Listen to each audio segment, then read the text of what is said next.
Hi all, welcome to my channel. ఈరోజు morning to afternoon mini vlog అయితే మీతో share చేసుకుంటున్నాను. ఈరోజు మార్నింగ్ అయితే మా పాపకి ఇడ్లీ అయితే చేశానండి. తర్వాత లంచ్ బాక్స్కి క్యారెట్ రైస్ చేశాను. తర్వాత తను కొద్దిగా మిక్చర్ అయితే పెట్టాను. స్నాక్స్కి బిస్కెట్స్ ప్లస్ క్యాషు అయితే పెట్టానండి. తర్వాత మా పాపకైతే టిఫిన్ పెట్టాను. రెడీ అయిపోయింది, తినేసిందండి.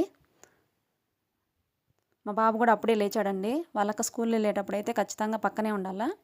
ఈరోజు మండే అండి. మా పాపకి యోగా క్లాస్ ఉంటుంది, అందుకే యోగా మ్యాట్ తీసుకెళ్తుంది. మా బాబు రెడీగా ఉన్నాడు వాళ్ళకతో పాటు వ్యాన్ దగ్గరికి రావడానికి. తర్వాత మా హస్బెండ్కి అయితే పొంగల్ చేశానండి. మా బాబుని కూడా రెడీ చేశాను, స్నానం చేయించేసి ఇద్దరికి పెట్టాను. మా బాబు కూడా కొద్దిగా తిన్నాడు పొంగల్ అయితే. తర్వాత మా హస్బెండ్కి బాక్స్ అయితే చేశానండి. వైట్ రైసు, ఆకుపప్పు, ఇది దొంతసప్పు పప్పు అండి, ప్లస్ మిక్చర్ అయితే పెట్టాను. ప్లీజ్ మీకు ఈ వీడియో నచ్చినైతే ప్లీజ్ లైక్ చేయండి, షేర్ చేయండి, సబ్స్క్రైబ్